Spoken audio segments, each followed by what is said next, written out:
This first question, and either one of you can answer it first and then the other one. What is your position on high-speed rail? And if we have it, what will you do to reduce the impact of high-speed rail on the peninsula? I have always said that in 2008, Prop 1A was sold to us with wrong numbers. And the basic thing about democracy is that when people vote on an issue, they should have the right numbers. And because those numbers have changed, we should have another vote based on realistic numbers. That said, I did have an alternative that would take Oakland as the main station in Northern California and have the first leg of the high-speed rail from Oakland to Sacramento and then onward to the Sierras. Now, a lot of people will go to LA as often as to the Sierra to go skiing. My plan will actually give people 3 more hours of additional skiing time from the Bay Area. And I know people will actually rent an SUV to go skiing. So my plan, I do not have a financial staff to check it out or anything, but you have much less construction, and in construction in less expensive areas, and we're going to have much better clientele, much more opportunity for business, and to create and attract tourism.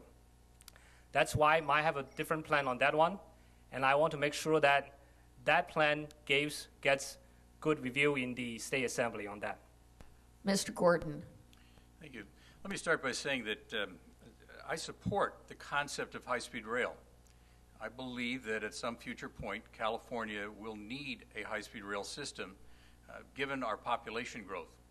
We can't simply move people from north to south by adding more freeway lanes or adding more runways at our airports. High-speed rail will be a good alternative in the future. The challenge that we face is that high-speed rail is not going to come to this region in the near future.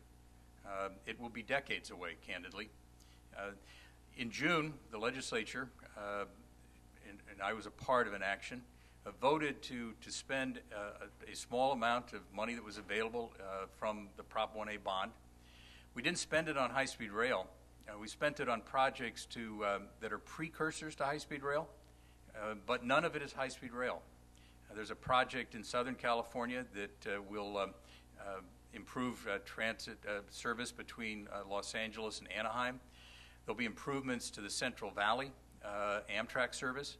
And here on the peninsula, we will finally electrify Caltrain.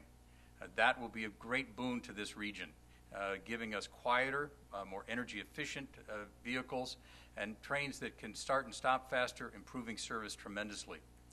But it'll be decades before there's enough money to grow that system into anything larger. And finally, very quickly, was the author of the approach to the blended system, and the language that was adopted in June does guarantee that the Caltrain system will be used in a blended approach. May I say one thing about the high-speed rail? I think billions of dollars are not a small amount of money.